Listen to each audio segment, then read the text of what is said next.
On me demande de factoriser l'expression 3 facteurs de x moins 5 plus x plus 1 facteur de x moins 5.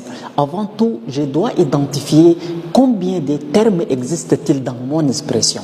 Alors, ici, il y a 2 termes. Pourquoi je dis qu'il y a 2 termes? C'est parce qu'il y a un seul signe positif qui se trouve en dehors des parenthèses. Et on sait que des termes sont séparés entre eux, soit par un signe plus et soit par un signe moins. Et à condition que les signes plus ou moins ne se trouvent pas dans des parenthèses, comme celui-là, celui-là et celui-là. Donc, il n'y a que 2 termes. X plus 1 facteur de x moins 5. Ne pensez pas que ces 2 termes, c'est un seul terme ici. Alors, et ici aussi, c'est un seul terme. Maintenant, après avoir identifié combien de termes existent dans l'expression, vous allez voir entre les 2 termes-là, est-ce qu'il y a des facteurs communs? Est-ce qu'il y a des choses qui se ressemblent?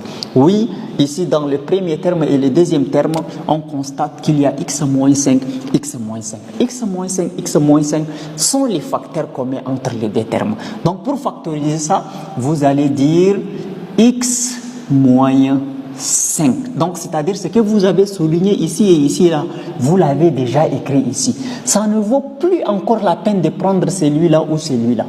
Mais lors d'un examen ou bien d'une évaluation, ne barrez pas comme ça, je suis en train juste d'expliquer. Alors, x moins 5, ici et ici, là, on a déjà écrit une seule fois ici, on ne prend plus celui-là ni celui-là. Et on ouvre la parenthèse, on met tous les restes là dans les parenthèses ici. Ici, il reste 3.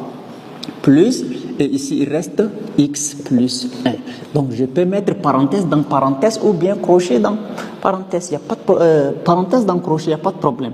Alors maintenant je vais éliminer les parenthèses qui se trouvent ici. On va avoir x moins 5 facteur. Et là 3 plus x plus 1. Donc on va avoir par la suite x moins 5 facteur. Il y a x et 3 plus 1, ça nous donne 4. Et voilà, nous avons factorisé.